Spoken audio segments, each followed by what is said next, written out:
Now, author Jean Kilbourne examined the effect that television and the psychic colonization that takes place with it has on indigenous peoples.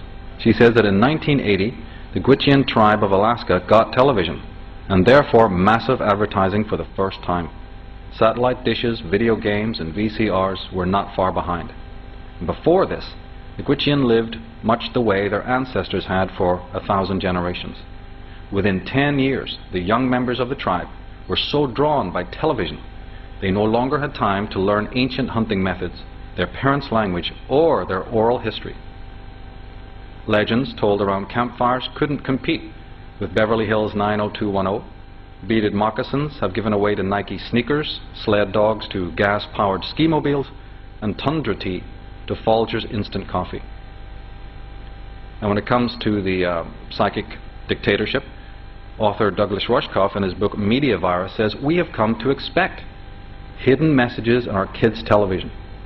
We've come to expect it. It's ubiquitous now. He goes on to say that children's television and MTV, in fact, are the easiest places to launch counter-cultural missiles. The more harmless or inane the forum, the more unsuspecting the audience. Ben Bajdikian, in his Media Monopoly, says that the Journal of the American Medical Association has said that children between the ages of 2 and 17 watch an annual average of 15,000 to 18,000 hours of television, compared with 12,000 hours spent per year in school. Children are also major targets for TV advertising, whose impact is greater than usual because there is an apparent lessening of influence by parents and others in the older generation. And of course, that's the point. Television is a replacement. All of these so-called negative things we find in society are basically there to replace what has been raped, eviscerated, and taken away. And if you don't bring back then this cultural grounding, then these monstrosities are here to stay. You're not going to be able to fight them. According to the Committee on Communications of the American Academy of Pediatrics, children under the age of 2 should not watch television at all, because at that age, brain development depends heavily on real human interactions. Nevertheless, $1 billion a year is spent on ads and commercials directed at children.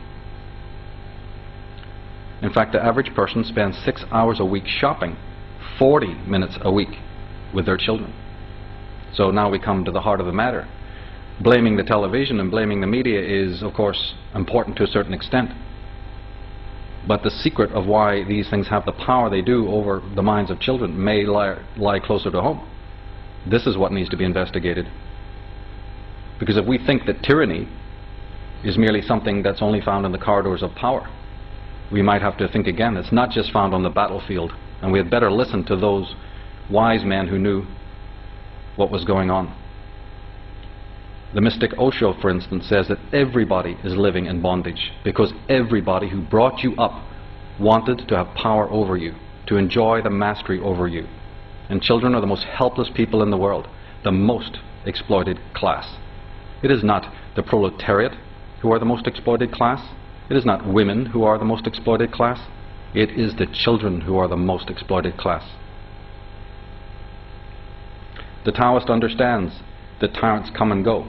If you have social tyranny, what of it if every single human being walking around is, in a sense, capable of tyranny? If the problem lies in the mind, then pointing it out in society, which is created by consciousness, is sort of putting the cart before the horse. Now, Jean Kilbourne goes on to say that our children are growing up in a toxic cultural environment, one made more toxic by advertising.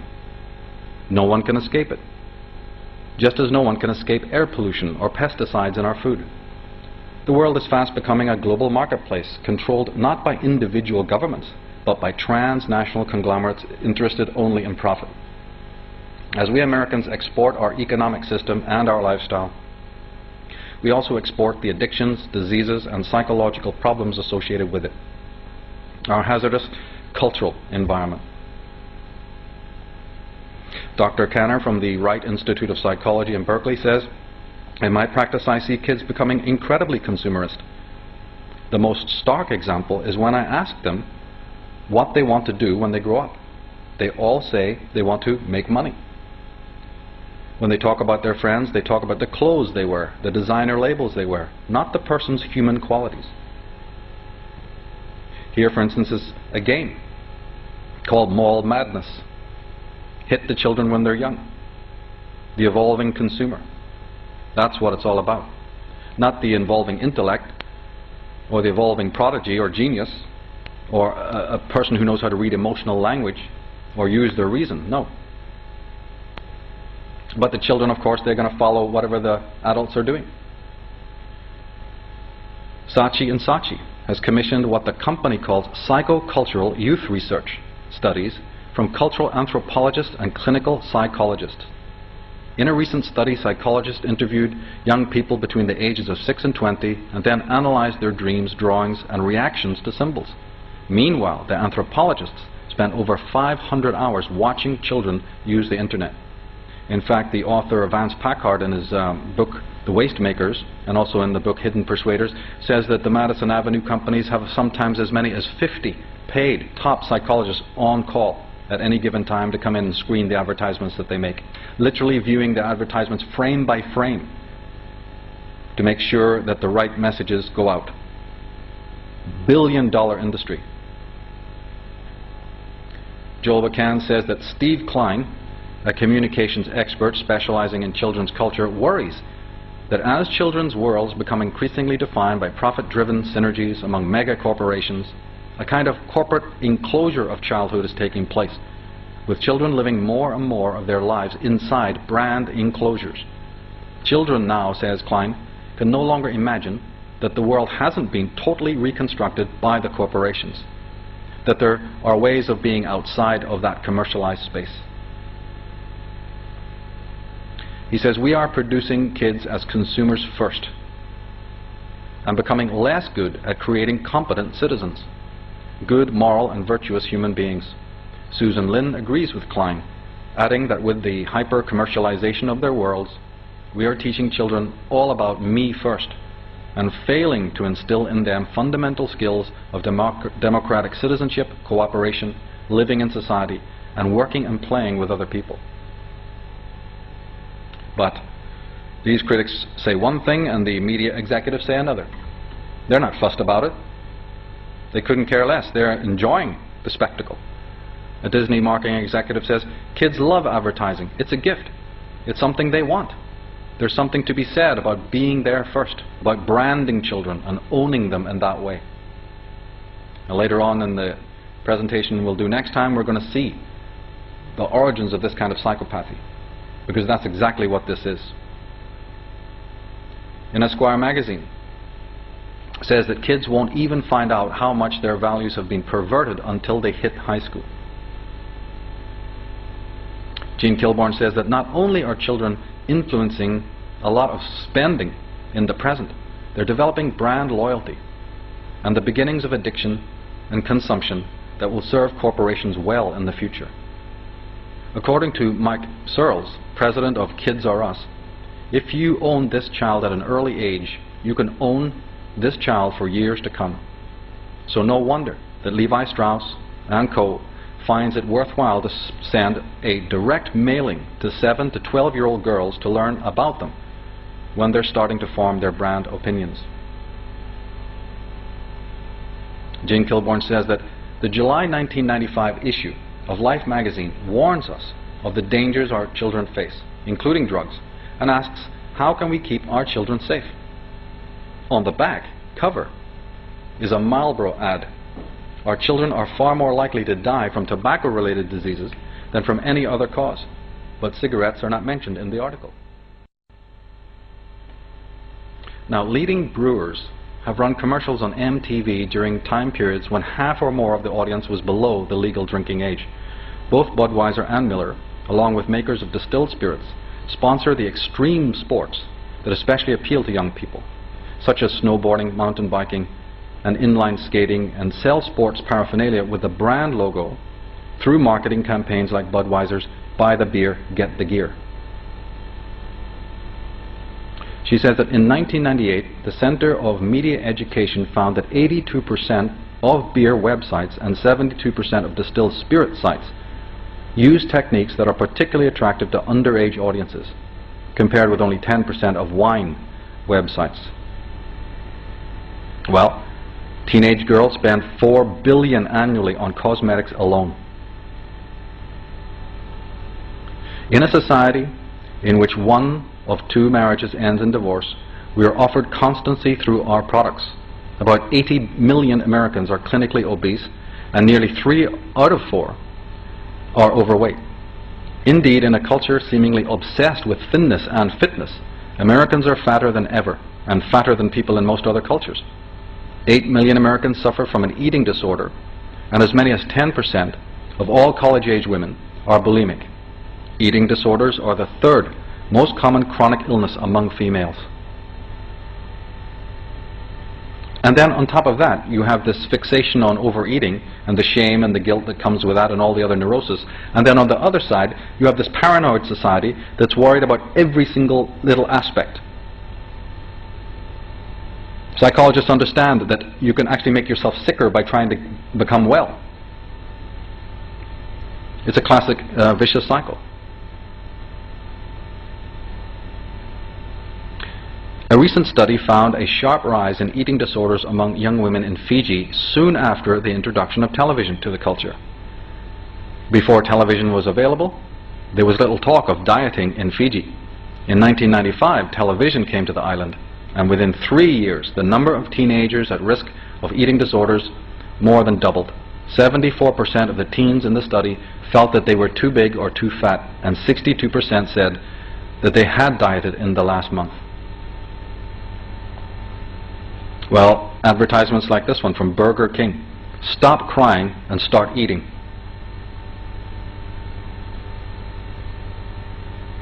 A Disney marketing executive said, in boys advertising, antisocial behavior in pursuit of a product is a good thing. Is it? Another advertising executive is quoted to say that no one's really worrying about what it's doing. That's what advertising is doing to children, or what it's teaching impressionable youth. Hey, I'm in the business of convincing people to buy things they don't need.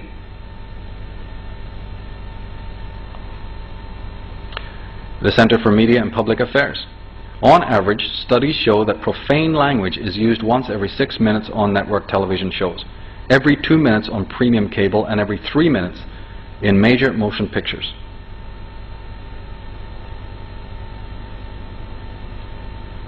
In J.A.C. Brown, in his book Techniques of Persuasion, says that during 1 week in 1954 in New York television, someone was injured or threatened with violence once in every 6 minutes of program time. In his excellent book, Emotional Intelligence, author and psychologist Daniel Goleman says that in 1990, compared to the previous 2 decades, the United States saw the highest juvenile arrest rate for violent crimes ever. Teen arrests for forcible rape had doubled, teen murder rates quadrupled, mostly due to an increase in shootings. And during those same 2 decades, the suicide rate for teenagers tripled, as did the number of children under 14 who are murder victims. Joel Pecan says, children as tomorrow's consumers represent a huge market today, and therefore are fair game for corporations, says Lucy Hughes. Or as another advertising executive puts it, they aren't children so much as what we like to call evolving consumers. And then we only have to examine the ad copy itself to see how the child is even portrayed visually, even when there isn't any particular words or terms, just the portrayal in advertising of children. And this goes for the glossiest, upscale magazines and programs. It's very important to observe how individuals like the father or like the grandparent or the child or the animal is actually portrayed. We went into this last time. And we also have to understand who's encouraging all of this. As we saw earlier, if the parents aren't going to create good models, and if in fact if they go out of their way to encourage their own children to buy into all of this nonsense, then of course the child is the future parent, and so the cycle continues. For instance, here's pictures of Tom Cruise's daughter. We have this sexualization of the children. And of course, we have something even more sinister than that. The point that I like to make is that this isn't just about people trying to make money. It may be about power. It's not altogether about wealth. John Crick-Falusi, for instance, has said this. He says, "I think we're destroying the minds of Americans, and that has always been one of my lifelong ambitions." Here's a pork advertisement. "We lead you into temptation, but deliver you from evil." And these, of course, are playing on the regressive aspects of the mind, the limbic realm, the more pre-rational levels of the mind, and also the personality, to keep people in a regressed and infantile state. And as I said, the overt sexualization of children. An advertisement for 17 magazine is this: "Innocence is sexier than you think."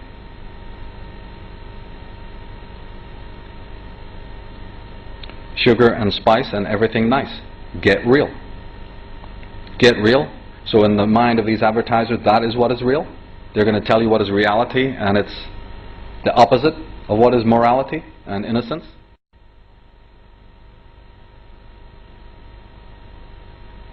They're telling you that they make us in their image.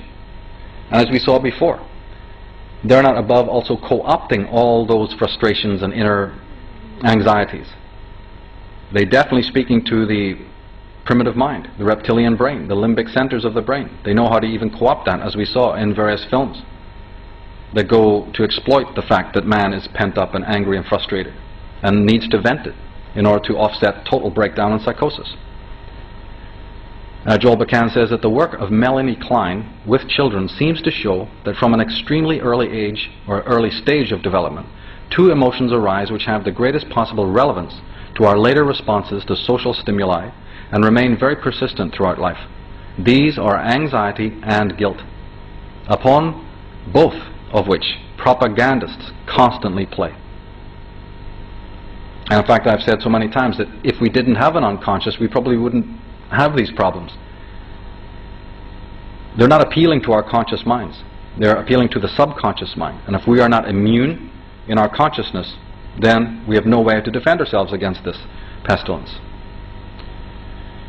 Another advertisement here, playing on exactly that, says, "Maybe I'm a bit of a perfectionist, yet every time I have a Haagen-Dazs, I lose control." So again, this is catering to man's weakness, which is Satanism, isn't it? What more definition of Satan could you imagine than somebody who plays to your weaknesses and turns those into virtues? As a matter of fact, a true perfectionist wouldn't be seen dead eating this kind of food or listening to any of these types of advertisements. Jean Kilbourne says that the self-esteem of girls plummets as they reach adolescence, partly because they cannot possibly escape the message that their bodies are objects, and imperfect objects at that. Boys learn that masculinity requires a kind of ruthlessness or even brutality, and therefore violence becomes inevitable. But yes, violence to others becomes inevitable, but what about violence to the self? The first victim of all of this is one's own self, and that's the point of all of this, is to create a very self-sadistic creature. So the violence that we see in the world around us, the violence that we do to each other, is only a symptom. It's not the cause. And Dan Cook, the assistant professor of advertising and sociology at the University of Illinois, says that linking one's sense of self to the choices offered by the marketplace confuses personal autonomy with consumer behavior. Well, that's the social persona, the collectivist's dream. You shouldn't even be having, these individuals don't even believe you have a self. They only acknowledge that social persona and cater to it exclusively. Daniel Goleman goes on to say that as of 2000, USA Today reports on its front page that 6.6 million adults, that's 3% of the adult population, are in prison or correction. No other society has ever done so deadly a thing to its people and on such a scale. Jean Kilbourne says that addiction is the #1 health problem in America today. Many people feel that addiction is also at the root of other problems, such as crime, poverty, divorce, child abuse, and other forms of violence. Others argue that it is these problems that lead to the addiction. Well, philosophers have said that even thinking is an addiction. A person's understanding of themselves, or the addiction, as we said, to that social persona, the approvals of other people. Where does the addictions end? Because obviously you have to question that most of us would agree with these commenters and social critics. Most of us, if asked, would say, yes, we deplore what's going on. But how many people are really standing up against it? Do we know what to replace it with? Do we know why it comes into existence? We may react, but do we know how to respond positively to all of this?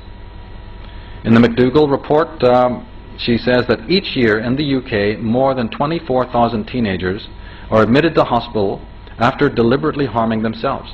But only a small proportion, around 13%, of self-harm episodes are thought to result in a hospital visit. Previous small-scale research found that people who were self-harmed were more anxious, depressed, and had lower self-esteem than those who don't. Daniel Goleman goes on to say that heroin and cocaine use among white youth climbed about 300% over the 2 decades before the 1990s. For African American youth, it jumped to a staggering 13 times the rate of 20 years before. The frequency of eating disorders in teenage girls has skyrocketed. Well, what can you do when the advertising agents and the ad copy is appealing directly not only to that authentic self, I mean, they're speaking to the pseudo-self, but then knowing that we crave wholeness, most of the advertisements, or a good deal of the advertisements, also try to cater to that unexpressed voice. Here the Virginia Slims motto is, find your voice. Bring romance back into my life. Be ready for the dawning of a new day. So again, they're talking about something authentic. First having removed it, first having helped to remove the real authentic thing from us, then they present it back to us through a product or through an advertisement. That's why we're so addicted to this. And Goleman goes on to say that while any of these problems in isolation raises no eyebrows, taken as a group, they are barometers of a sea change, a new kind of toxicity seeping into and poisoning the very experience of childhood, signifying sweeping deficits in emotional competences. And here's an important term that you ought to know about. It ties in with the Tom Selleck ad and others we looked at earlier, and it's known as magical child syndrome. In technical language it's called animism, but actually animism is in a way not a very correct way to put it, because animism is actually can be in many ways a positive thing. Psychologists therefore prefer to use magical child syndrome. It's basically Freud's understanding of the pleasure principle, that you may be an adult walking around, but psychologically you're basically still an infant and crave infantile things. And of course the media is always putting up infantile models in front of us in order to lure us into that state of consciousness. Again, a pre-rational, pre-critical state of being. It's nothing more than regression, and it can happen on a social level as well as an individual level. It's also called autism in the true meaning of that word, an autistic level of consciousness. And as I said, Freud's pleasure principle. And in the pleasure principle, to define that more correctly, it just means that gratification is no longer delayed. And most people will think that doesn't mean very much. In fact, in psychological terms, it's all important, because in the delay of gratification, that is how civilization is born. In being able to postpone our gratifications and work towards it and even earn our rewards in life, this is how the whole of civilization rose. The person who is unable to do that, unable to delay their gratification or sublimate, remains on the infantile level. This is also defines many people within the criminal class who still are at this autistic level. But the English actor, for instance, Simon McCorkindale, found out firsthand about the state of decay in America. He worked in America, was working in films, and finally was told by ABC that he was not what they call an 8 o'clock actor, which meant that at the time of night they didn't want viewers watching someone who sounded intellectual or who had an accent alien to their ears, and therefore would be hard work when it came to listening. So we have to ask ourselves, if they don't want intellectualism and they don't want sophistication, what do they want? And who's making these decisions? What kind of mentality are they catering to? And there's so many other horror stories that people within the media can tell you, just like that experience. And again, we come back again and again to the whole idea of the subconscious mind. It's about the anatomy of consciousness that we have to discover and learn about in order to crack this. Dr. Lechner, in his book Subliminal Advertising and Modern Day Brainwashing, says that advertisers use subliminal techniques to influence the second and third level of consciousness.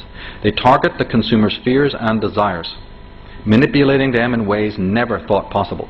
On the other hand, advertisers present to the consumer on the conscious level a safe, neutral, naturally appealing ad to pacify the consumer's resistance to subliminal advertising.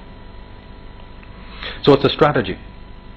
At the same time as you attract the person and make their pseudo-self feel good and feel okay and feel right, you have to be constantly working behind the back to eviscerate what is real and what is moral and what is true. Lechner goes on to say that while glancing through an ad, the average consumer block reads paragraphs and barely notices an ad that they've seen many times.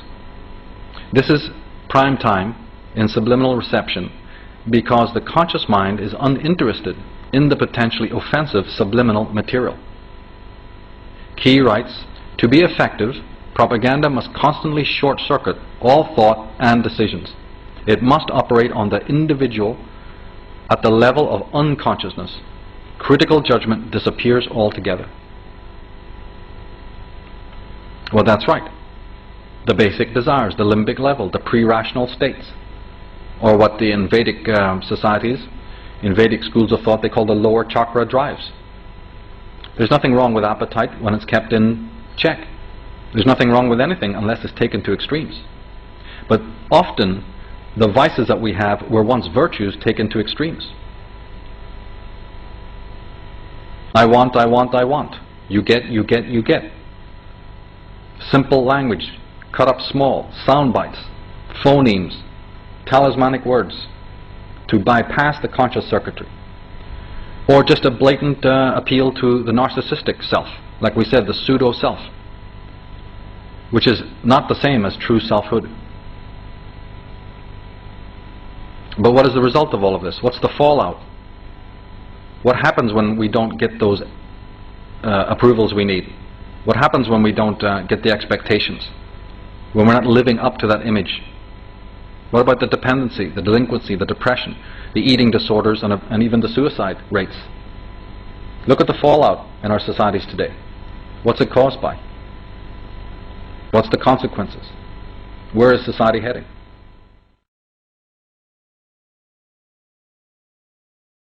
Let's see. So anyway, the first section is on ancient sorcery because, again, history is so important.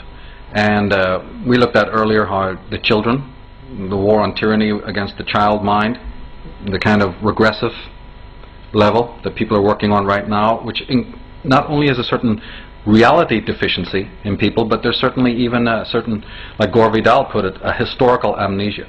And so whenever we look at these broad themes about what's going on in mankind's habitat, we always have to dip back into the past, I feel. Of course, my work focuses more on pathology. It looks at neurosis. It looks at man's evil, penchant for evil, his sadistic nature is also my particular fascination. Of course, I'm not the only one to have questioned that. I think all of us have asked these questions. We've even asked it about why we individually do the kind of crazy things that we do. And also in the society around us we see a lot of this. Perhaps if my work is unique, it's probably in the way that I've looked at it, or it's perhaps in some of the conclusions I've come up with. The problem was basically very succinctly put into words by the author, William Burroughs, who said that we must all face the fact that our leaders are certifiably insane or worse. And I tell you, I've always wondered what could be worse than being insane. What was he speaking about there? What's the mystery in that term? Is he talking about something maybe larger again? You know, pull back out. Don't focus so much on the individual situation. Maybe there's a larger cause. And John Lennon, the famous musician from Liverpool, put it this way. He said that our society is run by insane people for insane objectives. I think we're being run by maniacs for maniacal ends. And I think I'm liable to be put away as insane for expressing that. That's what's insane about it. And he actually said that just, shortly before he was actually murdered. And of course we have questions about that particular incident. You turn to history, you turn to ancient history, turning to the East. In the Vedic tradition, you see, because the ancient people have a lot of answers for this. We're not the only ones to question any of this. In ancient times, in ancient cultures, they also questioned it.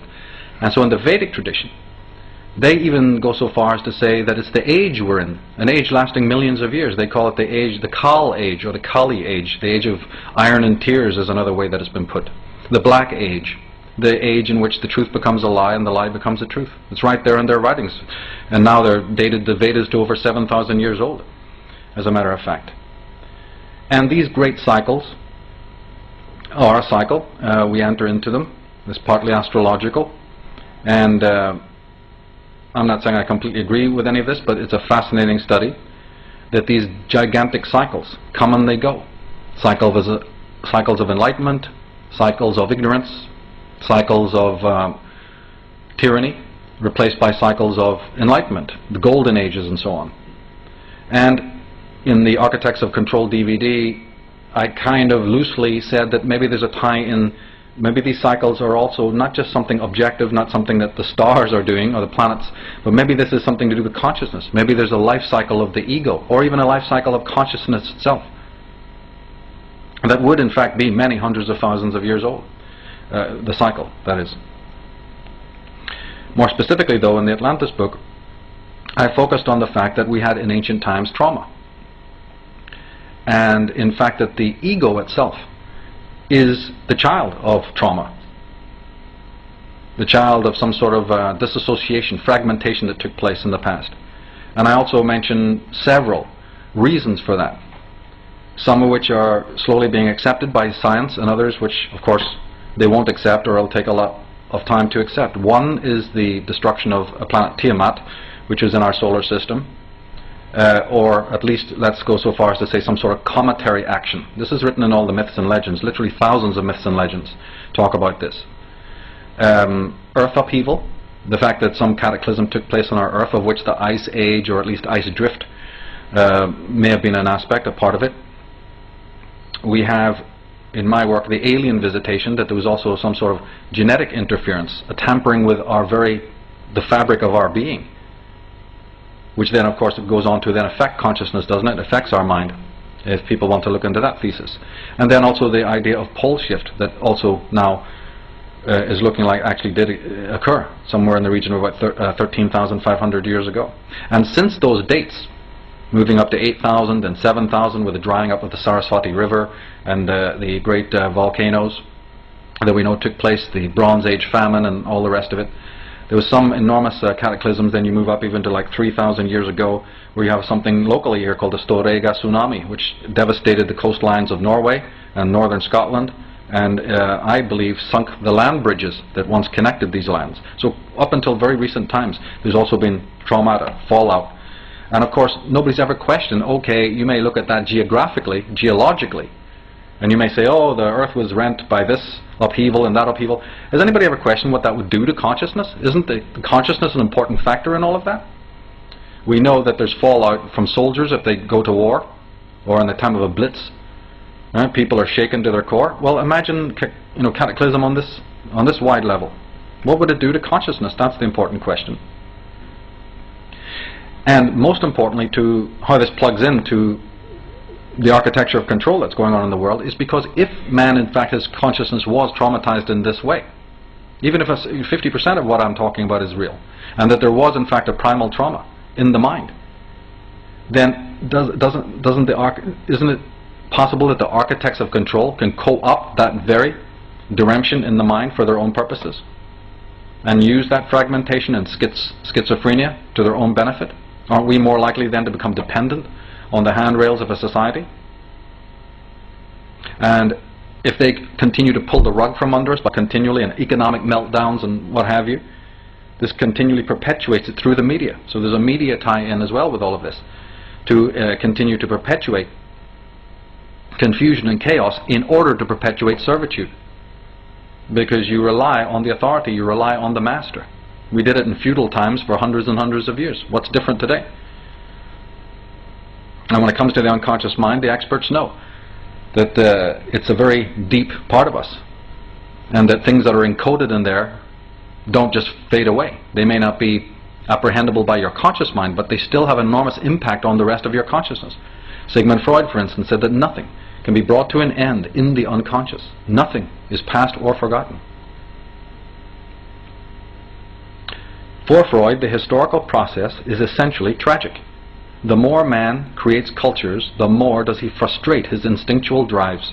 The more unhappy and neurotic does he become. In other words, there's an inner conflict. We're already creatures of inner conflict.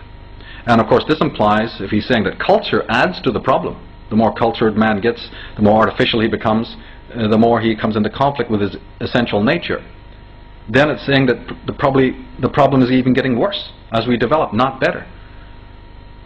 And therefore, doesn't that explain for us what we see in the world around us? That maybe all we have is decoration and continual veneer, the decorated incarceration we spoke about before, but underneath it, in psychological terms, things are getting worse and worse. And Julian Jaynes is really the scientist who came closest to understanding this, even though he hesitated to really nail down and emphasize what it was that he caused this trauma. But he did understand that there was this bicameral period in human evolution. And Jack Barringer, who wrote the very good book Past Shock, he says that Jaynes claimed that this period, thousands of years ago, was a time of intense psychosis for the emerging human race. Terence McKenna speaks of Julian Jaynes and says that Jaynes has suggested that human consciousness has changed its character even in historical times. The ego as we know it was not really in existence, except under extreme stress. And then it presented itself almost as an exterior intrusion into consciousness, like the voice of a god. And I find this fascinating.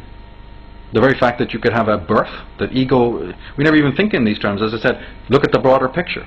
Don't in Egyptian art and in Vedic art we often see the young sun god rising from the waters as a young infant like Horus, or sitting in the horns of the bull, or in a posture of being born. You always have the hero being born. Merlin is born and handed over, Arthur is born, taken away from his parents as an infant and put into the custody of Merlin. You see, you have all of these anecdotes of the raising of the child. The future king starts off as an infant, a vulnerable infant. I think this is all metaphor for the consciousness itself, for ego consciousness itself. This is a very important part to look into.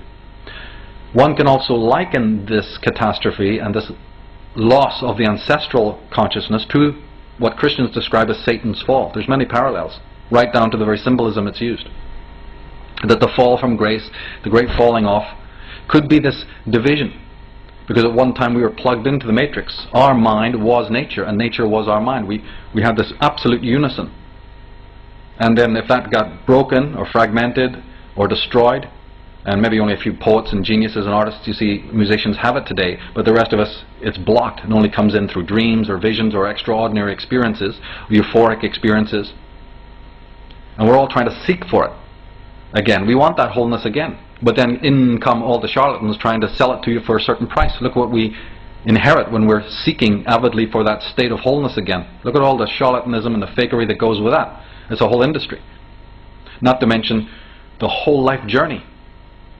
In a recent interview I did on the Disciples of the Mysterium, I pointed this out, that philosophers have tried to point this out, that you have one small life to live, and yet theoretically infinite things to know. And yet we don't even have the hardwire to do it. Even our reason isn't up to the task. So on one hand you have mystics who say there's a state of all-knowingness and a state of all-symbiosis, and yet if you really think about it hard, how can it be done in, what, 30 years of really rational thought? Even if you have 70 summers, it's not very much to learn and know all there is to know. So we have a predicament there. is knowing, all-knowing, is it possible in time? Is it possible using the reason and the mind? There's many philosophers like Osho and Krishnamurti who say, no, it's not. There's many Taoists who say it's not. Now, coming more back to the point, though, the word schizophrenia is interesting. It was used to be called dementia praecox, and then Eugene Bleuler came up with schizophrenia, and it simply means shattered mind, from the Greek schizo, to split or divide. So it's a well-known fact that the human mind is divided and split in itself. We even talk about consciousness, unconsciousness. We even talk about right hemisphere, left hemisphere. Don't we even realize what we're talking about, that the divisions are internal? Now, James Hillman, the psychologist, in his book The Terrible Love of War, said that archaeology supports the view that warfare is a development of only the past 10,000 years or so. So again, we have dates. We have recent. It's a blink of the eye ago. These are not long historical episodes, and therefore, when you pull back and you look at history this way, you can understand that we then, if this is the case, we are only in the adolescence, infantile stages of reawakening from that trauma. We might be in an early healing stage.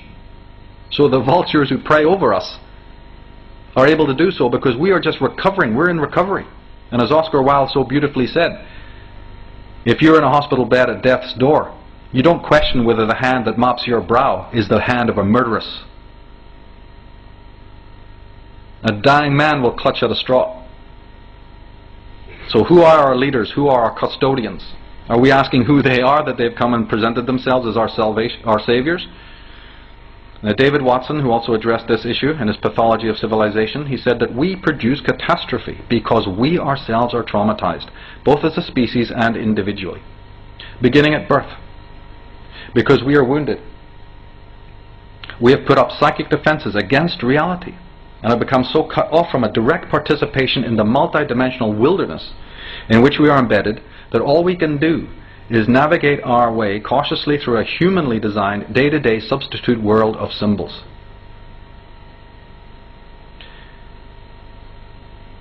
And then Jung says that consciousness is a very recent acquisition of nature, and it is still in an experimental state. It is frail, menaced by specific dangers and easily injured. As anthropologists have noted, one of the most common mental derangements that occur among primitive people is what they call the loss of a soul. So again, speaking about the fragility and the nascency of consciousness itself.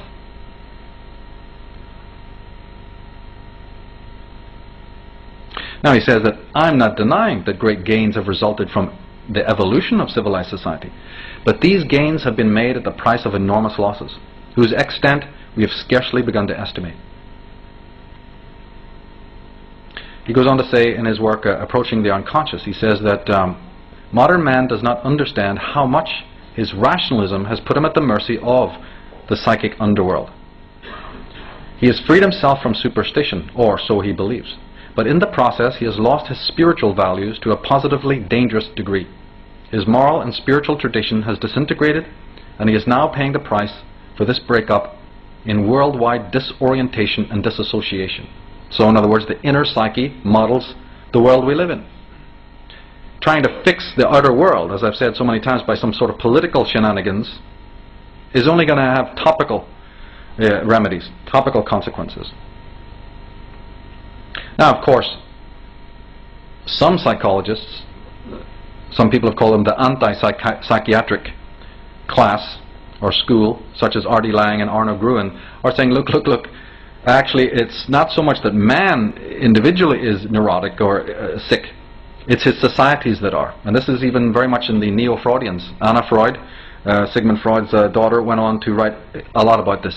And this has been toned down, especially in America. Americans don't want you to know about what Freud really said or about his descendants, and how they started to point very much to the way that societies are set up that then creates the neurotic individual. Another one from that school is R.D. Laing, who put it very succinctly. He said that insanity is a perfectly natural adjustment to a totally unnatural and negative environment. So it becomes a vicious circle, a feedback loop. Man, fallen man, inauthentic man, creates the societies that then work on the next generation, and so forth and so on. We have to bear this all in mind, because although it seems very dark and pessimistic, when we come to the solutions aspects, let's remember some of this stuff, because when we look at solutions next time we meet, it'll be important to say, well, you know, what's the way out of this? Is there a way out of this? This sort of web. Now, David Watson goes on to say that we live in a world of dollars, minutes, numbers, images, and words that are constantly being manipulated to wring the most profit from every conceivable circumstance. The body and the spirit both rebel. So, in other words, by the society being created the way it is, it might even create even further fallout that maybe ancient man, you see, didn't quite experience. And in the Atlantis book, I even went so far as to say that most of the magic, yoga, mysticism, hermeticism, I don't know, martial arts, whatever you want to call it, originally that yoga, the word actually means reunion or reuniting or coming full circle, was actually not what it's meant to be today. It was actually based on trying to heal this trauma. That's it. Which is why I personally believe that Hatha yoga is the highest form of yoga, because it literally deals with a physical restoration of the physical body and then the subtle centers after that. I'm not such a big fan of other forms of yoga, which I think are very, very insidious. But the principle underlying yoga was the idea that, yeah, you're not in a proper sane state. You're not connected to nature anymore. You have a broken mind. So let's try to do something to fix it. And there was many other ways that the ancients attempted to do this, both in their archaeology, architecture, and so on. As we said, what is the result? The sum result, the total result of this trauma we're talking about was nothing less than the ego. And one of the most incredible things about the ego is that it's a troubleshooter. One might even describe it as a sort of entity that creates problems in order to have a job. It loves to be maintaining its own problems. Not that I'm bashing the ego, we need it. And in fact, the ego is probably the only part of us that is really interested in freedom and differentiation, as we talked about last time. But then there's a whole cocktail of other problems that we've had up through the centuries. Go back to the agricultural revolution, go back to the feudal age. Until recent times, life expectancy was between 20 to 25 years of age. How can you get out of infancy when you're dying at 20? Psychologically, the human being did not progress much farther than the animistic or infantile phase. His world was therefore one of superstition, wildly and uncontrollably, the emotionality and the fear of the unknown. The rational apparatus, which affords us a truer reckoning of objective reality, is therefore an exceedingly recent development. And many people in today's world are just as psychologically primitive and arrested as our rural ancestors. And it wouldn't really be too much of a problem, would it? Except that they're at the top of the power pyramid. And we'll get to more of that later on. But this fact that even physical life, temporal life, was so short for a vast majority of people also has to be taken on board. See, we're a luxury today, whatever. You know, we think, oh yeah, we're all affluent and we live for longer periods of time, we have better food and all of this. We forget what it was like just not too long ago. And then, of course, as I said, this trauma, this schizophrenic nature of us, this conflict that's inside, has played right into the hands of the controllers that I've often referred to as the sorcerers, because they work on that aspect, that these anxieties and fears. In fact, their tyrannies succeed. That's why they're able to march us off. Every 10 years or 5 years, they're marching us off to another genocidal blood ritual. Hasn't America got enough problems of its own domestically that it has to be bothering what's going on in the Middle East? No. Every few years, they're able to march us off to some mass death or horror. Because they kind of know what we're never supposed to know. They understand what we're never even supposed to guess about consciousness, which is that we don't really think with the mind, we think for the mind. And they also know that your individual sense of uniqueness, as we pointed out before, your adjustment, your particular set of settings, so that you can go along to get along in the social persona, world of society, the collective. Your adjustment, the costume you wear to fit into the collective, you imagine that that's your real self? These sorcerers know it is not. Now, Maud Morgan says something interesting about the unconscious, because again, it's not a discovery of Sigmund Freud. He says the notion of the unconscious emerges first into religious discourse in the writings of the ancient Egyptians. It is the world beyond the horizon, and this we have already, as we've already commented, is strangely similar to the modern concept of the unconscious. In fact, the Egyptian word for it was exactly the same as what in German Freud chose. Id is just like the English it. Because not wanting to name that reservoir, that great unconscious, he just said it's the it, the id. And I believe that it was almost identical to the Egyptian word. It was just a two-letter word that the Egyptians also used for it. And of course, as I said, the great humanitarians of the world have always tried to make us aware of what I'm talking about. They've always tried to draw our attention to that control of the habitat. For instance, Rudolf Steiner, one of the great humanitarians, he gave a lecture in Stuttgart in 1918 and said, "There are in England occult societies which inspire English politics. They know the course of evolution for the next few decades and are using their knowledge for the material advantage of England. The English occultists are already in possession of knowledge which will soon enable employers to work their machines by the some force which will do away with most workmen. The mass of idle workmen will revolt in anger, but the English occultists know of the means which will subdue them." So, prophesizing what is to come. A.E. Waite, from the Hermetic Order of the Golden Dawn, an author, he said that beneath the broad tide of human history there flow the stealthy undercurrents of the secret societies, which frequently determine in the depths the changes that take place upon the surface. One of the most important societies, one of them, was the Lunar Society, tying into the science world because its members were scientists. And Philip Darrell Collins writes about it in Paranoia magazine. He says that Erasmus Darwin, the grandfather of Charles Darwin, was the founder of the Lunar Society.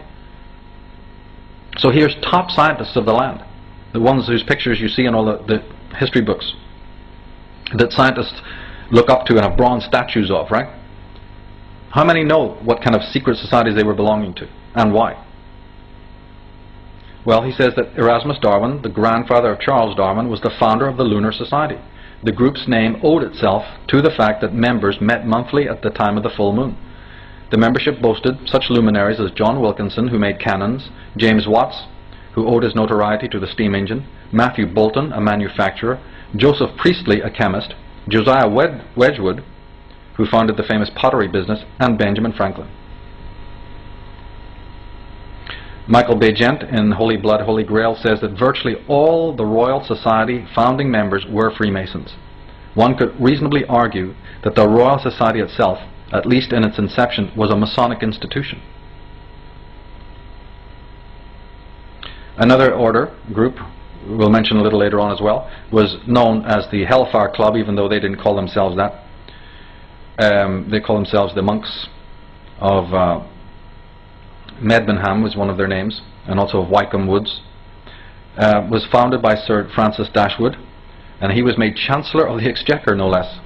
Other members were the son of the Archbishop of Canterbury, Thomas Potter, the Earl of Sandwich, member of the House of Lords, the Marquis of Bute, who became the Prime Minister of England, right? Charles Churchill, John Wilkes, and George Doddington, a member of the Cabinet.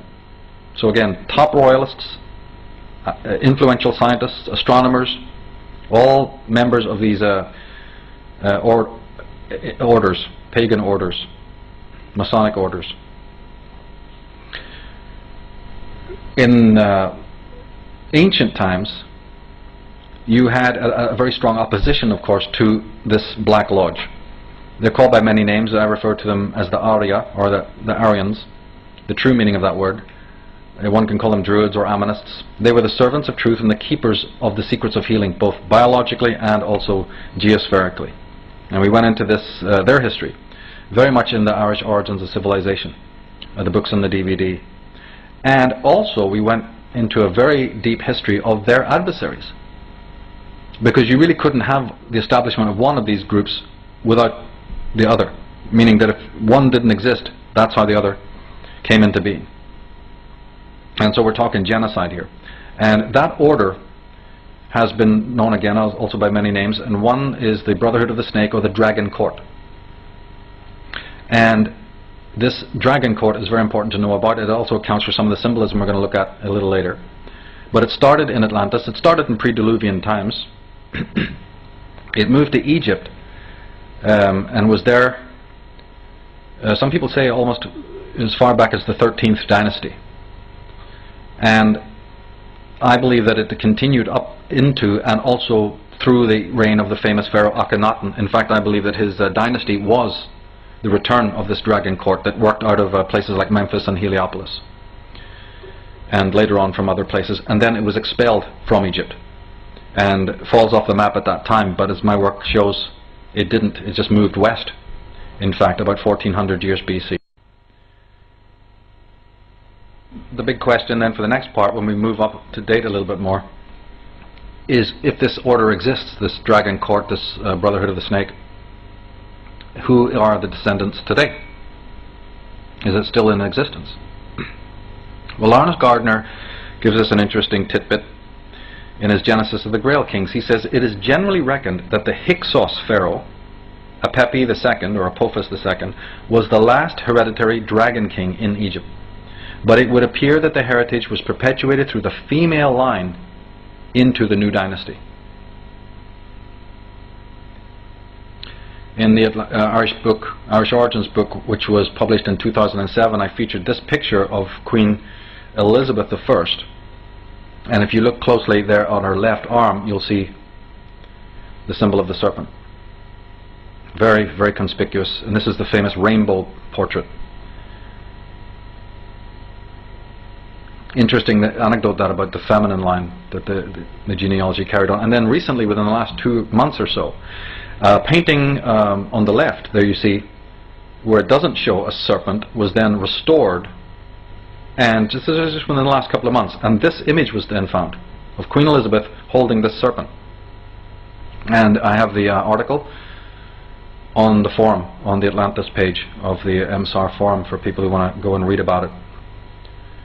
Very fascinating idea there. And the most interesting thing is that in the article, nobody can explain what she's doing holding this pet snake like some sort of mad Cleopatra. Nobody can work it out. They go, oh, we don't understand why it was there, why it was also removed. And interestingly, it turns out that during his investiture, Prince Charles, was in Wales when he was made in Wales when he had his investiture there. He was sitting on a throne that bore a red dragon emblem.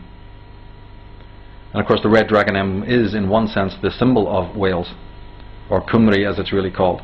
Now his mother spoke these words over him: this dragon gives you your power, your throne and your authority. There's argument to say that this dragon lineage is very much involved in science. After all, the caduceus of Hermes with the 2 serpents is used very frequently. But speaking specifically about the genome project, that genome project is actually connected to many to the eugenics project, which actually started in America, but of course we know more, we're more familiar about it in terms of Nazi Germany. And it turns out that the American Society of Human Genetics, which was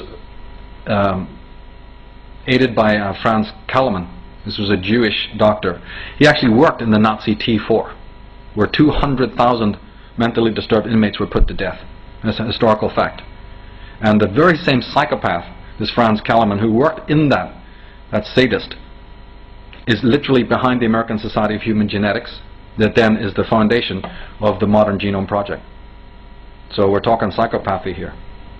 And interestingly, from a symbolic point of view, you'll often see the biblical references. You'll always see these sort of occult, religious, or even Masonic symbolism involved in the portrayal of DNA or the tree of life, or often, like you see here on the left, the aura. You notice around the 2 scientists there, they have this sort of glowing aura.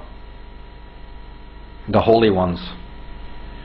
But nobody can think about dragon courts and psychopathy without talking about religion. As Thomas Jefferson said, in every country and in every age, the priest has been hostile to liberty. He is always in alliance with the despot, always abetting his abuses. We have to go one step further than that. We have to say, what is religion? Why does it exist? Where did it originate? And as you continue to study this, you suddenly find out that really religion, as a matter of fact, has very little to do with this. When it comes to the studying the Vatican, for instance, this is a criminal syndicate hiding behind the cloak of religion, which is why I personally don't really, care what people have their religious beliefs. You don't intrude on that private space of worship, of understanding. My peeve is with these institutions that are hiding behind the veil of religion. And never to forget also that all these lodges have inner courts for the initiated ones and outer courts for the populace. And as you go deeper and you start discovering, you realize that there are many, many secret orgs that the Vatican is basically a front for. Groups like the Knights of Malta, the Templars, the Masons, and also the Order of Zion. And ultimately, when you really do your homework, you discover that there really isn't even a shred of difference between the Vatican, these cults, the Jesuit order, let's say, and the Illuminati. When you really dig into this particular question, you find out that they're one and the same. In fact, I don't know if you know this, but they actually refer to themselves as a Roman cult. That's actually their term that they use, the Roman Catholic cult of the Vatican. There's actually such a term. You can look it up. And what we know about the origins of the Illuminati is that they were founded by Jesuits during the period where the Jesuits were out of favor with the official church.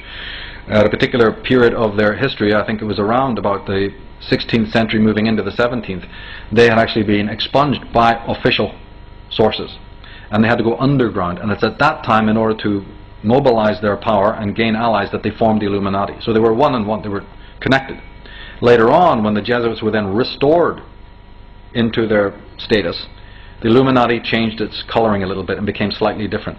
But the most important thing to remember, though, about this is that the families, the rich, princely families, despotic families that I very much still connect to this dragon line, who assisted the Jesuits, who assisted the Illuminati in their job, were then handsomely paid back later on. And this goes for the Windsor family, who were offered the British throne.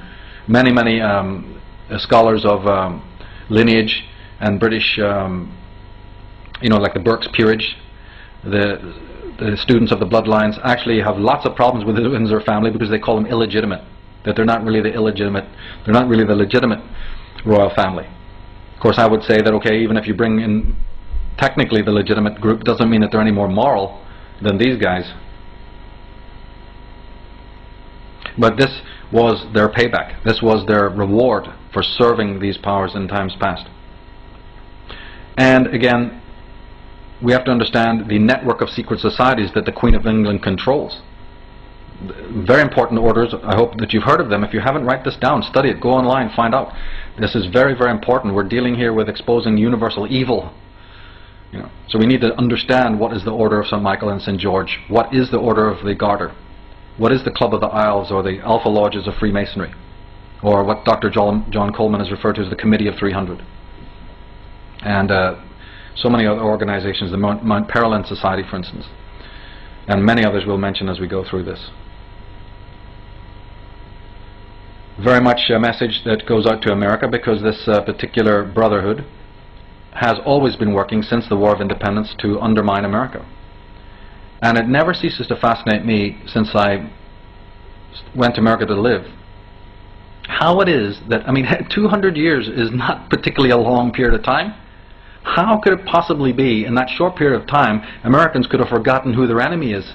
That's always bothered me. It's not a lot of time. Irish and elephants have long memories. What happened to the Americans? They're marching their boys, right, off to die in foreign wars, far beyond their shores, while the real enemy is right there in the corridors of their own power. Right there in the federal orgs, the Federal Reserve, and Washington, D.C., are the greatest enemies that a man could ever imagine. But they're sending the American kids, who should know what is what, to be slaughtered in ritual murders all over the world. What more of a travesty could you imagine? Smiling, clinking their glasses, dancing on their desks at their success. And of course then, like we saw from Alice Bailey, the trickle-down effect. how the ideology starts up here in the pyramid and then permeates down through all of the people's champions and the certain icons. Again, is an important aspect of this. Again, is an important aspect of this. And how these vultures and criminals are then given all sorts of accolades and awards. It's horrific. Time magazine here making these creatures people of the year. The same magazine, by the way, run by a Knight of Malta who made Hitler Man of the Year back in the 19th, so just remember that. They kind of let us know, though, because certain of these prime ministers or presidents, later on after they move on, they get certain associations, they may even convert, like Blair converted, to let you know who's been calling the shots all along. And never let us forget that when it comes to the Vatican specifically, and the Jesuit order and Opus Dei and all of these other orgs that they control, that this is absolutely a criminal syndicate. This is a group that literally worked behind both Benito Mussolini, Franco, and Adolf Hitler at the time. I mean, Pope Pius XII, he had an agreement, what's called a concordat, with Adolf Hitler and condoned all of his actions. Let's not forget that these are the same people who ran the rat line, who actually aided and abetted the leading Nazis to get out of Nazi Germany after the war. Let's not forget that Benito Mussolini is the man who gave back the Vatican its states. When you go and visit the Vatican today and you look at all those buildings, these are known as the Papal States, right? The Vatican. That was given back to them by Benito Mussolini, who, like Hitler on paper, is meant to be a pagan.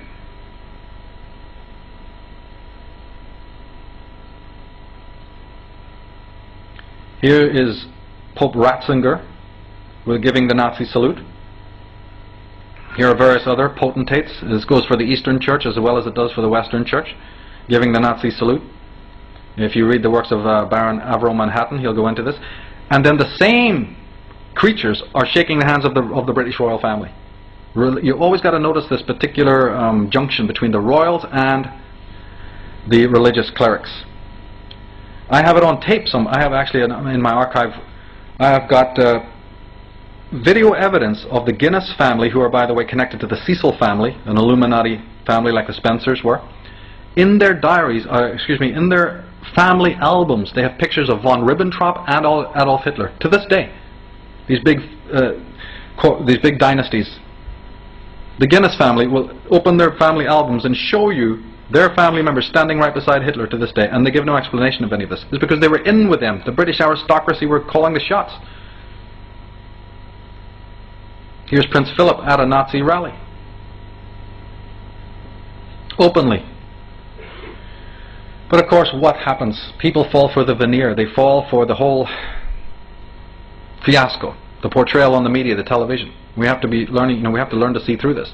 And I went into this a lot for people who are interested in this in the Brotherhood of Death interview series we did.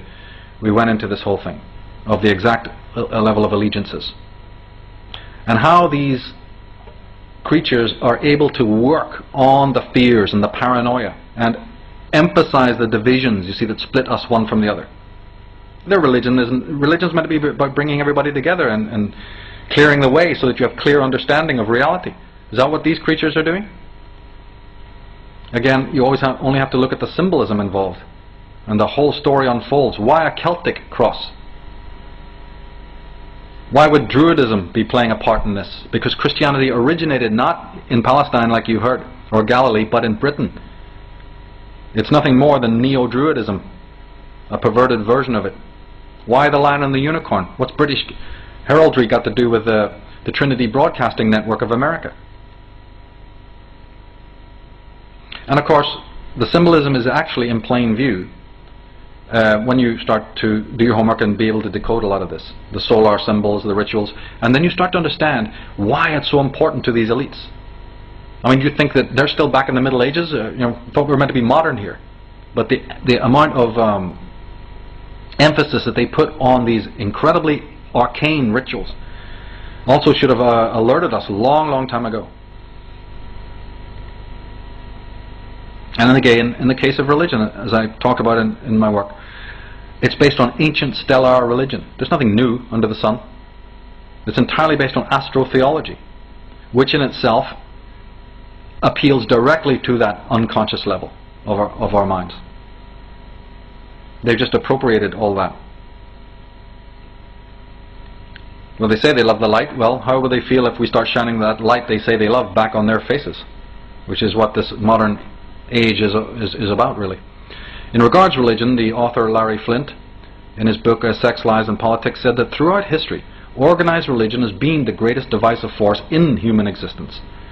Through wars, persecution and torture, it has caused more harm than any other idea since the beginning of time. And Flint and people like Wilhelm Reich also know the effect that that has on a person's biology, on their libido, on their sexuality, on their vision of their own selfhood, on the way that their masculine and feminine settings are made. There's also a huge tie-in with this. But the real expert on seeing through that veneer that you see that the media present was Madame Helena Petrovna Blavatsky in her Secret Doctrine Volume 3, which is the one that's out of print, hard to find.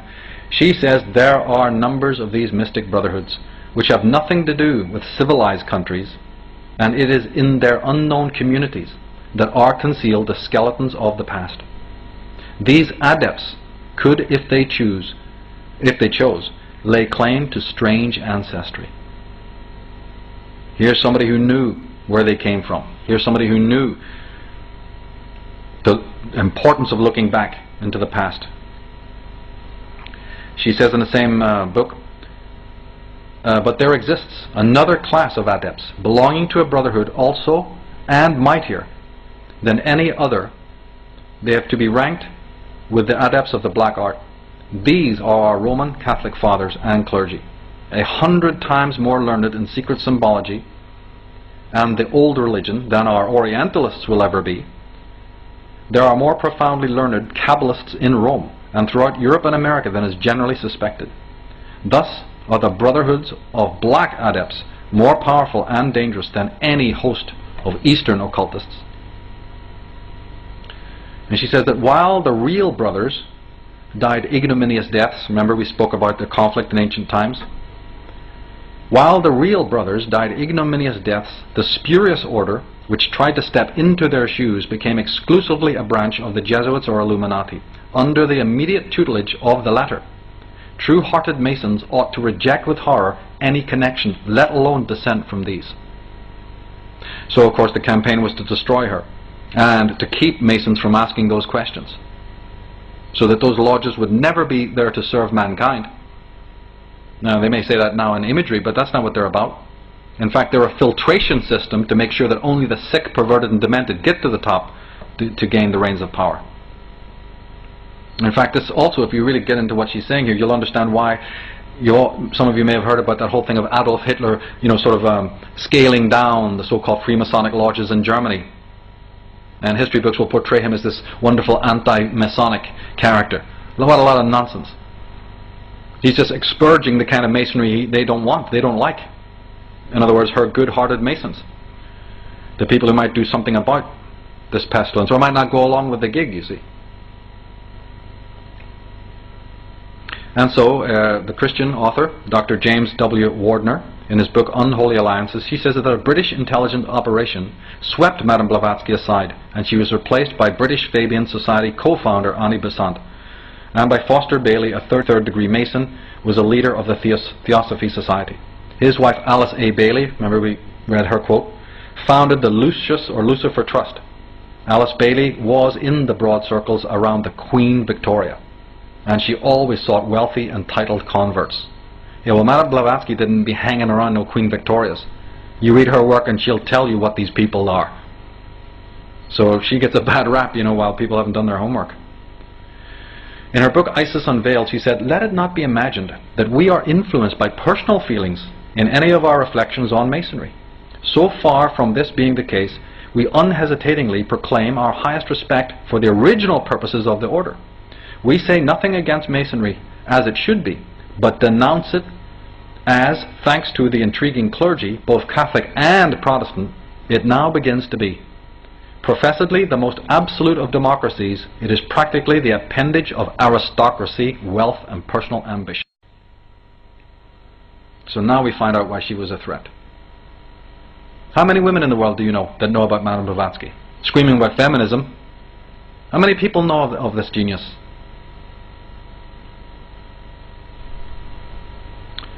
Now, as we said, the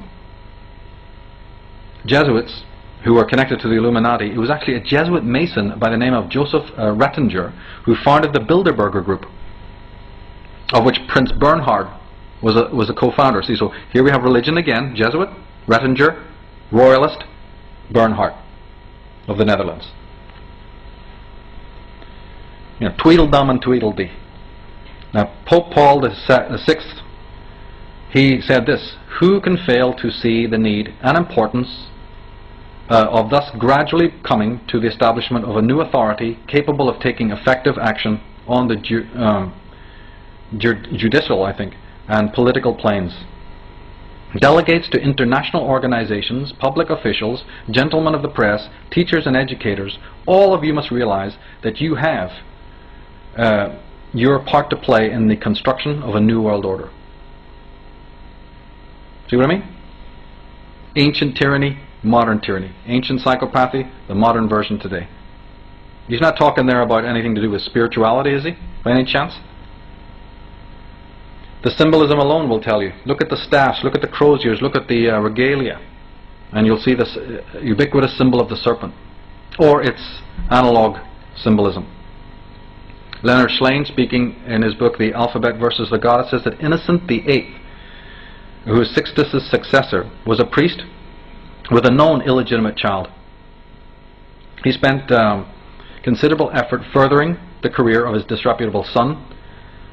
The lewd youth roamed the streets of Rome at night with a clutch of thugs, gang-raping women, including nuns. He also invaded the houses of private citizens to rob and terrorize them, confident that his family name would keep him immune from the law. In 1486, Innocent arranged for his son's wedding to the heir of the Medici family and celebrated it in the Vatican with a party so lavish that he had to mortgage the papal tiara to pay for it. To raise money for his ongoing extravagances, Innocent established a papal bureau that dispensed favors at inflated prices. He allowed murderers to buy pardons and walk free. When outraged reformers objected, one cardinal defended the practice on the ground that the Lord desireth not the death of the sinner, but rather that he live and pay. Right, we're talking mafia here. The cynical Rodrigo Borgia brought enough college votes to secure the papacy, succeeding Innocent, and then he took the name Alexander VI. Following Sixtus's example, Alexander filled Rome with his Spanish relatives, and the calumnies and transgressions of Rodrigo, his sinister son Caesar, and his notorious daughter Lucretia exhibited a level of depravity not seen in Rome since the reigns of Nero and Caligula. Alexander's bacchanals were the talk of Christendom. You think it's any better on the other side? We went into this whole idea of Calvinism tying into the behaviorism in the interview we did on the Fall of the Republic, on Red Ice Creations. Here Leonard Shlain says it this way. He says that John Calvin's Geneva became notorious as the most repressive police state in the history of religious movements, not far behind what Napoleon did in Paris. Calvin ordered the church elders to visit every household and compile dossiers on people's beliefs, practices, and private lives. Children were encouraged to spy on their parents. Everyone was ordered to attend services. No one was allowed to come late. Those who were tardy more than 3 times faced banishment or death. Genevans who wished to worship in other ways were driven from the community for life. And these characters are still in business today because, well, not just because of the orders that are behind them, but because they again know how to relate to this unconscious mind. They know again how to hypnotize us, how to use those talismanic words that we're going to fall for. They're experts at it, even right down to their behavior and their mannerisms and so on. Their whole purpose is to just basically regiment us and, you know, lure us into this collective cauldron, the hive mentality, the hive think. I am who I am because of everyone. At the break, you should just go across the street here. There's an advertisement at the bus shelter there, which says, "We are you." "We are you" is the motto on the advertisement. And don't forget that religion also plays another part, because life is in fact full of disappointments and challenges.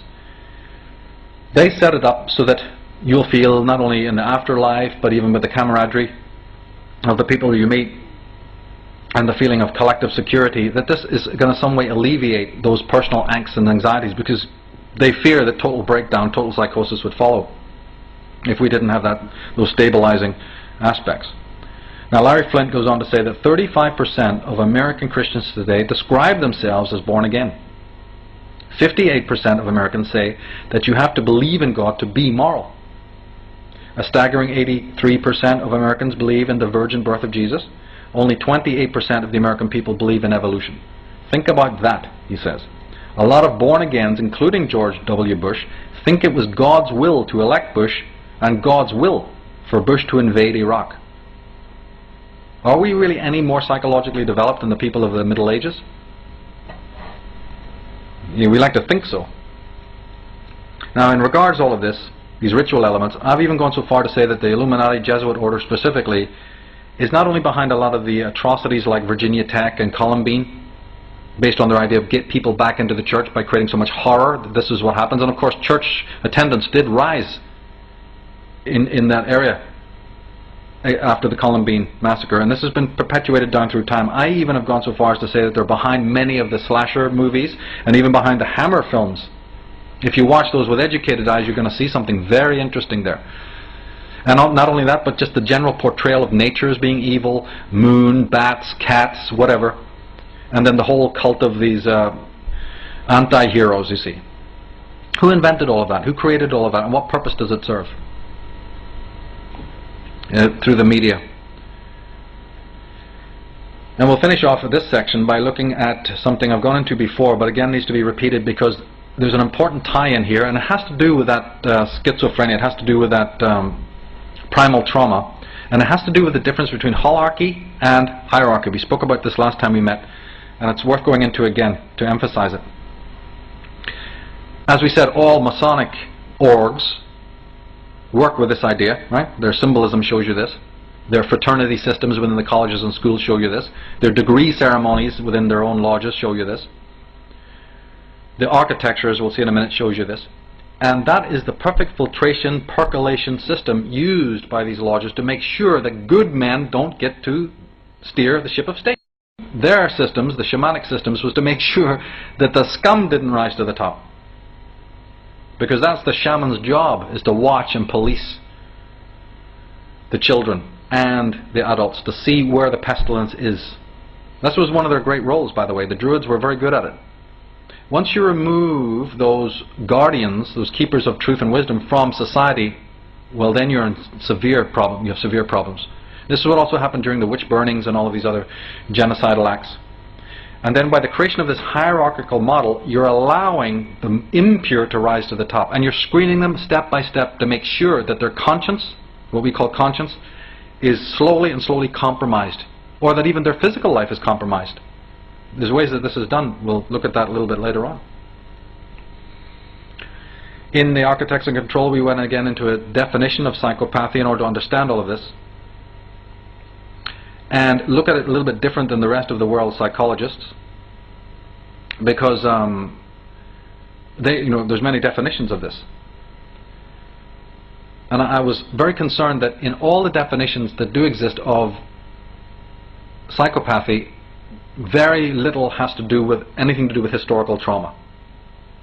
This part has been left out by philosophers and psychologists alike. But I think it's very, very important. And it ties into this. Now, if we look at some of the symbolism, you'll see that great efforts have been put into designing cities and, state buildings, colonial buildings. Here's Buckingham Palace seen from the air. And there you can very clear, it's upside down, but you can clearly see the pyramidical aspect there. Not that pyramids, their shape is anything negative, any more than a triangle is negative. It's just that this means something. It symbolizes the hierarchy. Here's Washington, D.C., you see. Again, it's Buckingham Palace from there. A total Egyptian pyramid concept. Here's Hampton Court, which is not far away. Another elite estate. Deliberately designed on that motif. Here's Canberra. The same idea. You're finding this cropping up a lot. Here's the ancient, not the ancient, but during Nazi Germany, this was the Nazi, was meant to be a supposed Nazi headquarters, designed specifically by Himmler to be a pagan shrine, and also a settlement for elite Nazis, Wewelsburg Castle in Germany. The same motif, the same pyramidical idea. Or it can be in a different form, not quite pyramidical, but for instance like here, the headquarters of the EC, you see, can be this sort of Tower of Babel effect. But even obelisks, all sorts of statues. And the idea is that hierarchy, basically, I've always said it's a definition of psychopathy. Because it's almost it's a hallmark of psychopathy. Those people who see the world in hierarchical terms are working from a certain level of dementia. It's not to say that hierarchies don't exist. But when your ideological model of the world is hierarchical, then we enter into lots of problems. And so when we decode the symbolism, we find out there's an awful lot of emphasis on this. The idea that there was some disorder in the past. A new world order implies an old world disorder. Even to talk about order, right, talks about imposing something on something that's disorganized or disorderly. And Masons use even the symbol of the beehive. You'll have symbols of the tiara, of the mitre that the popes wear. This symbol of hierarchy can be found in many, many levels, symbolically. Joel Bacan says that democracy is necessarily hierarchical. It requires that the people, through the government they elect, have sovereignty over corporations, not equality with them. Now he's talking about in the corporate milieu. If corporations and governments are indeed partners, we should be worried about the state of our democracy, for it means that government has effectively abdicated its sovereignty over the corporation. And corporations, in his work, he goes in to show that they are psychopathic. If you read his book, The Corporation, he's talking about corporations being psychopathic.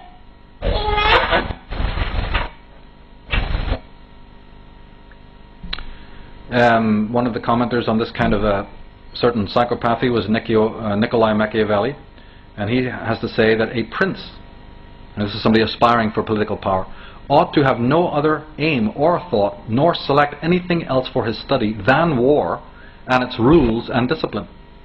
For this is the sole art that belongs to him who rules, and it is of such force that it not only upholds those who are born princes, but it often enables men to rise from private station to that rank.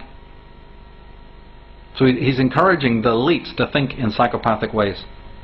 He goes on to say that from this arises the question whether it is better to be loved rather than feared. For feared or feared rather than loved. It might perhaps be answered that we should wish to be both. But since love and fear can hardly exist together, if we must choose between them, it is far safer to be feared than loved.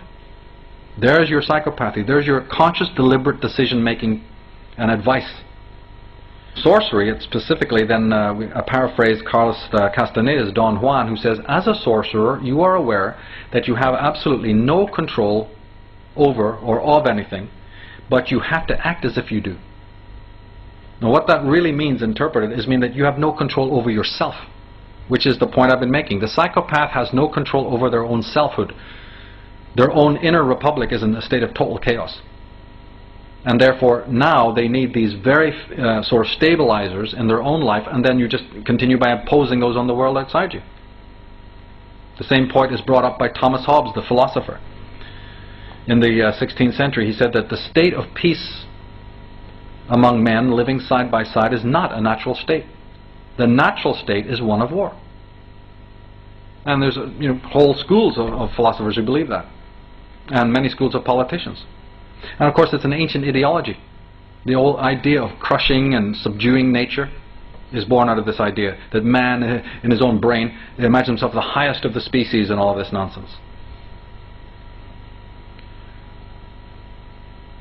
We also have it come about, this whole phallic idea, the ethiophalic hierarchical idea also comes about in patriarchism and the whole idea of phallocracy, the patriarch. Another manifestation is the idea that you rise yourself by pushing others down, right? You can't really rise yourself morally, spiritually, intellectually. So you remain exactly where you are and make sure that everyone beneath you is artificially pushed lower. This is how the tyrant works. And then they have this aura of superiority. Whereas the truly spiritual, superior man develops on his own, regardless of what others are doing. This is impossible to these psychic invalids, demeaning nature, demeaning femininity. All of this is part of it. The treatment of animals and so on. Again, it wouldn't be a problem. Only thing is that they want their infection to spread. They're not just comfortable, as we see from these quotes, being that way themselves. They must make the whole world as wretched and as disorderly as they are themselves within their minds. This must never be forgotten for an instant. Now, you can't come out and tell people that that's what you're going to do, so you come out as the wolf in sheep's clothing to give them all these promises. First, you create the problems, like we've heard, right?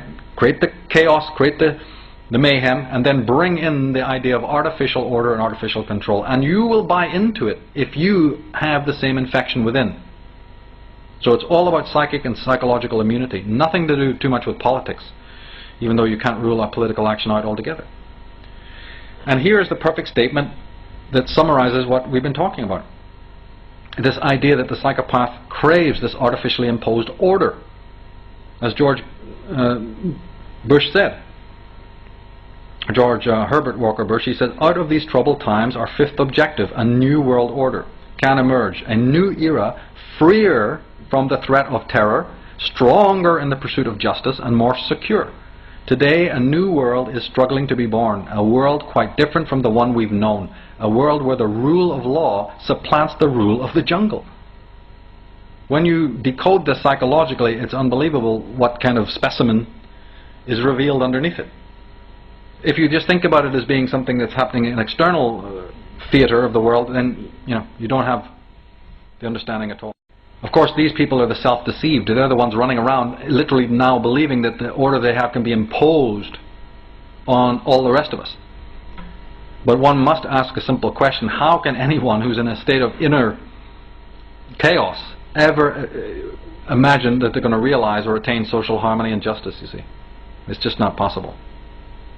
In fact, recall the quote by Goethe, Johann Wolfgang von Goethe, who said that he is happy as well as great who needs neither to obey nor command in order to be something.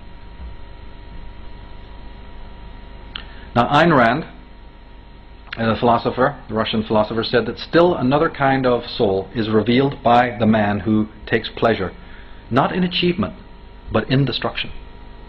What? Pleasure in destruction? Well, there you have it. The sadism, the narcissistic pleasure, the psychopathy. Not in achievement, but in destruction, whose action is aimed not at attaining efficacy, but at ruling those who have attained it. The soul of a man so abjectly lacking in self-value and so overwhelmed by terror of existence that his sole form of self-fulfillment is to unleash his resentment and hatred against those who do not share his state. Those who are able to live as if by destroying the confident, the strong and the healthy, he could convert impotence into efficacy. Erich Fromm, the psychologist, in his fantastic work Anatomy of Human Destructiveness, says that the sadistic person is sadistic because he is suffering from an impotence of the heart, from the incapacity to love the other, to make him respond, to make oneself a loved person. He compensates for that impotence with the passion to have power over others. Since self-assertive aggression enhances the person's capacity for achieving his aims, its possession greatly diminishes the need for sadistic control. So it's about power, control, or love and compassion. Fromm goes on to say, the intensely destructive person will show a front of kindliness, courtesy, love of family, of children, of animals. He will speak of his ideals and his good intentions. But not only this, there is hardly a man who is utterly devoid of any kindness or any good intention. If he were, he would be on the verge of insanity. Hence, as long as one believes that the evil man wears horns, one will never discover an evil man. It sounds very simple on paper, but we vote them in time and time again. Here it is in black and white. Prince Philip is quoted in the media as saying, in the event I am reborn, I would like to return as a deadly virus in order to contribute something to solve overpopulation. I mean, I'm not making this up. Albert Speer, the Nazi official very close to Hitler, he was one of the architects physically I mean. He was an expert in architecture. Speer said that Hitler lacked all the more gentle virtues of man. Tenderness, love, poetry were alien to his nature. On the surface he showed courtesy, charm, tranquility, correctness, amiability, self-control. This outer skin obviously had the function to cover up the really dominant traits with a complete, although thin, layer.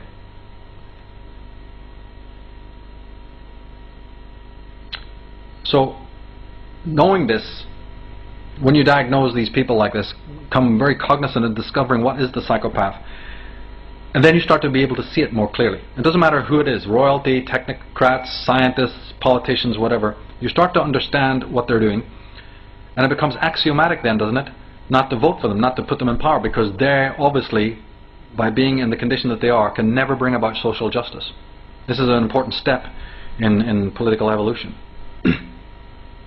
I would go so far as to say, you see, that the very presence of these people has actually held civilization back. It's worse than not going forward. They are the agents of regression.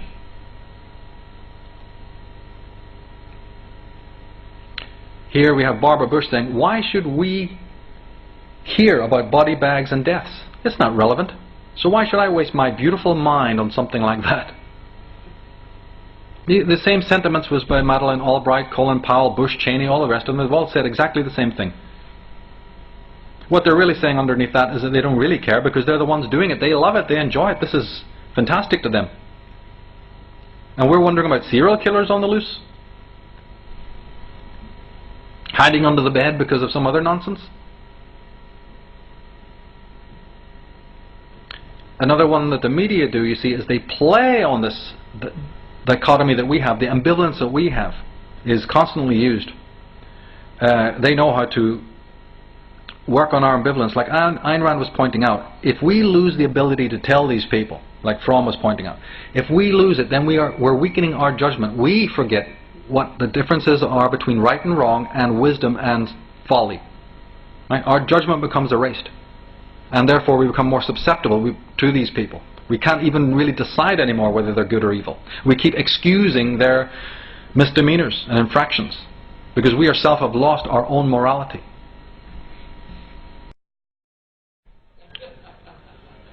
Now we move into the deep, dark, sinister underworld to see how that factors in.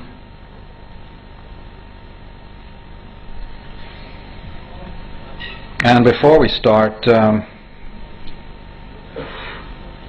like to make you familiar with a couple of books. There's so many sources, research sources that you can look into. One of the most important for what we're going to talk about today is actually The Covert War Against Rock by Alex Constantine. He's written other books and he has a website, so definitely check out the works of Alex Constantine. Certainly Transformation of America by Kathy O'Brien. The Franklin Cover-Up by Senator John DeCamp. Very, very important. The work of my colleague Ted Gunderson from the FBI, ex-FBI agent in Los Angeles, who's very up to speed on the stuff we're going to be discussing today, and personal friends with people like Arizona Wilder, Bryce Taylor, and Kathy O'Brien, and many others. Researched this whole network of child abuse rings and all sorts of other criminal institutions pertaining to that. My discussions with him helped me confirm stuff that I'd studied in the 80s but couldn't really completely understand, and so I had lots of questions. So when I met him, it was a great day for me because we sat down and had some great conversations and he helped put a lot of pieces together for me to confirm. Another book is Why Johnny Can't Come Home by Noreen Gosh, and then my colleague in Ireland, his very good book Jim Cairns, Disappeared Off the Face of the Earth. He has a website as well. If you go to my forum, we have a child abuse, child sacrifice as a part of the forum where you can find lots of these links. And my interest actually in this did occur back in the 1970s after the spate of very violent serial killings that were ritualistic in nature of young boys who were dismembered, and it was unusual in Ireland because any killings outside of terrorism were not very well known, and so this shook the community very badly back in the 70s.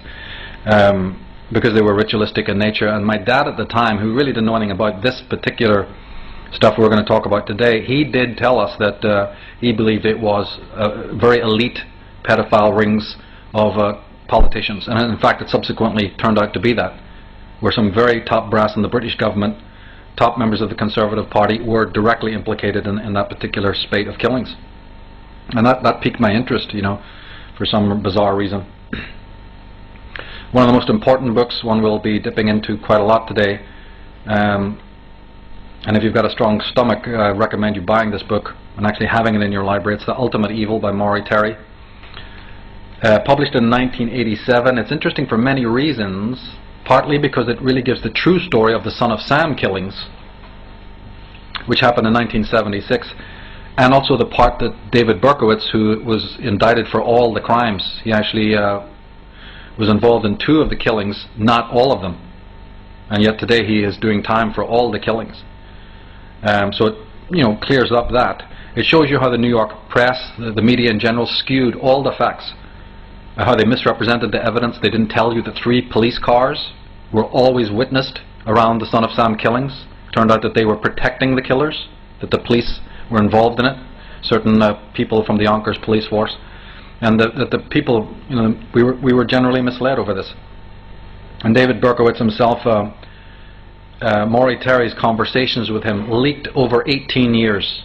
Berkowitz's real name is actually Richard Falco, and he slowly disclosed, since he was first incarcerated back in the 70s, he slowly disclosed this information, and it was done over a very long period of time because he was worried that the organizations that he was talking about would retaliate and hurt his family. And as he had said that his mother and father had gone through so much, he'd put them through so much pain already, that the last thing he wanted to do was have them hurt and harmed by the people that he was going to speak about. And so he would only speak to Maury Terry in very cryptic ways, only giving very small pieces of information over many years. And Terry followed up on all of this, and Ted Gunderson was even involved in one of the aspects when it came over to the California side. And everything that Berkowitz was talking about was confirmed. And I'm a big believer in his work. I don't believe the debunkers who try to say this is the reason he did this, and this is the reason he did this, and this is why he's giving this information. I, for one, am very much cognizant of what David Berkowitz has been saying. And I want to play a little clip that we have in Architects of Control for those who haven't seen it. A small clip of the interview he did with Maury Terry. In 1993, announced that the entire spree was engineered by a satanic cult and others had participated in the plot. Of course, everyone had played a role as far as the chanting and the praying. Everyone had a role in that, and understanding that, you know, this was going to be another sacrifice to our gods. Bunch of scumbags that they were, our gods, Lucifer and his crew, and we said, yeah, this is going to be another one for you, you know. As I say, I really do recommend for those people who are interested in this. And the other thing that he points out, you see, is that many of the top brass in New York City, the people, very elite people from Rhode Island and others were involved in this, top people in the media, basically showing that Berkowitz did not act alone. And his work was endorsed by the district attorney at the time, who moved on to be a senator, John J. Santucci. Reopened the case after Maury Terry and others presented the senator with the information. So the case is actually officially reopened again, because the media story, the official story, does not fit the facts at all. In fact, Maury Terry says here that Jerry Moskovitz, father of .44 victim Stacy, told me that his cousin was a judge in Brooklyn, where it was common courthouse gossip that the case was butchered. Likewise, a surviving victim said in 1997, by now anybody who knows anything about this knows that Berkowitz had accomplices. Terry goes on to say that Robert Violante, who lost most of his vision in the attack that killed Stacy, is yet another who no longer accepts the official version put forth in 1977. I tend to believe that Berkowitz was part of a satanic cult. Violante stated in 1995 interview. And the main group that David Berkowitz implicated is a group known as the Process Church of the Final Judgment. And that was a breakaway group, according to David Berkowitz and others, of Scientology, actually. It's affiliated with Scientology. And I've said for years that we only need to look at the symbolism of Scientology to know that something's not quite right there, because just like there's stage sets and other stage sets that we see on the media, we also, we see these Masonic symbols like the double triangle, which is 33, 3-3. We see the serpentine S, we see the pyramids. And we also have to realize that Scientology, the police know that they have their own spy network, a very sophisticated underworld spy network known as the Guardians. And in fact, bizarrely, the so-called Cult Awareness Network, where if you watch a lot of American TV, you'll constantly have these experts on cult activity, right, from this group called the Cult Awareness Network, is actually created by Scientology members. Isn't that a bit of a contradiction in terms? Well, this is how it goes. That's why it's difficult to find out the facts in anything. And of course they have their henchmen, they have their people's champions. But again, look at the symbolism. It's the same Masonic Illuminati symbolism that we find. And this is very important to remember, because when you talk about individual little cults running around doing all sorts of strange stuff, just like we can't believe that lone gunmen were responsible for most of these assassinations or what have you, it's also not just lone cults that work independently. The head of the Process Church at this time and before was a man known as Robert de Grimston. His original name was Robert Moore, and he changed it to Robert de Grimston. He was born in Shanghai and was fascinated in psychology and in behavior modification, very deeply so. And that led him through his brother to become involved in Scientology in England, in London, specifically in the Dianetics aspect. And de Grimston's wife was an ex-prostitute known as Mary Ann McLean, and they actually met while they were receiving high-level training in Scientology at the headquarters of Scientology at that time in Fitzroy Square, in the prestigious Mayfair area of England, of London. Specifically, it was number 2 Balfour Place, to be precise about it. Was where the Scientology headquarters at that time was, and Robert de Grimston and his wife met there. And it was their common interest in behavior modification and psychology that was important to remember. In fact, this McLean, not only was she a high-class prostitute, she was also once engaged to the boxer Sugar Ray Robinson. And it's interesting that this McLean was actually a high-class prostitute at the time of what was known as the Profumo case. I don't know if any of you have heard of that particular scandal in England at the time. There's an interesting tie-in there, which involved not only the usual obligatory John le Carré communist plot, it also involved high-class rituals, orgies, and all sorts of other occult phenomena.